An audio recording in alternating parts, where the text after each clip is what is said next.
Hi, this is Dawn at Dawn's Astrological Vision. Stand by for Libra May 2015 forecast. Welcome back, Libra Sun Sign and Libra Rising. First of all, your ruler Venus moves into the sign of Cancer on the 7th. This is your 10th house, Libra. On one hand, social, romantic, marital, and business opportunities tend to come through career and political activities. On the other, romantic, marital, and business partners, along with social acquaintances and women, all tend to play an important part in your career. On the 16th, Venus trines Neptune, affecting your 10th and 6th house. On this day, opportunities for increased popularity may come through female associations. There will be greater harmony and understanding in romantic, marital, and family relationships. You could receive a gift or have favorable dealings related to art, music, and entertainment. The sun starts off in Taurus, your 8th house of taxes, insurance, legacies, and partners' resources. For the next 3 weeks, dynamic personal involvement in business, joint finances, corporate affairs, and financial speculations characterize this transit. You will probably have to deal with taxes, insurance, inheritance, alimony, and joint finances. After the 20th, the sun moves into your 9th house, and long-distance travel may involve either yourself or someone close to you. You may find yourself being involved in cultural, educational, religious, or philosophical activities. You may set out on a journey for educational or religious purposes, or simply take time off for pleasures. The sun in Taurus trines Pluto on the 6th. There are tremendous inner resources and enormous endurance, strength, and staying power. This will affect your 8th and 4th houses. This is a favorable day to start corporate business enterprises or become involved in them. The full moon is in the sign of Scorpio on the 3rd, your 2nd house of intimacy, issues of power and control, or joint finances may have been a focus for the last couple weeks. Now it's time to recognize what makes you comfortable. The full moon is about balancing the give and take of intimacy in giving and receiving of pleasure. Sharing issues come into focus along with issues of power.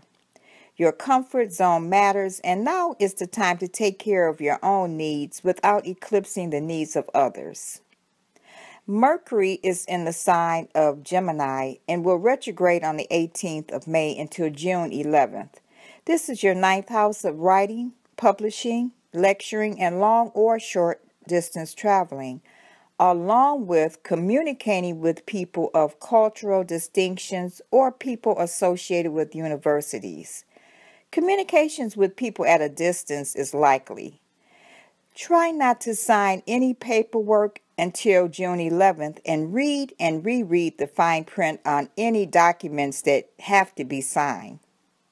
With Mercury retrograding in this house, you may find yourself needing to revisit a place.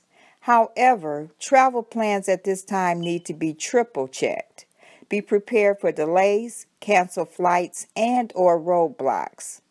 Mercury would like to see where you are so you can be clearer about where you want to go.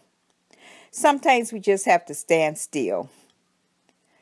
Mars is in your 9th house along with Mercury starting the 11th. There may be aggressive promotion of your personal religious, educational, philosophical, political, and cultural values and opinions. Business involvements with foreigners or foreign countries or long-distance commerce may occur at this time. Mars is opposing Saturn on the 15th, affecting your 9th and 3rd houses. Maximum energy, courage, and self-control are needed. Be aware of fights, physical danger, infection, or injustice. Be careful when using tools, automobiles, machinery, guns, and knives.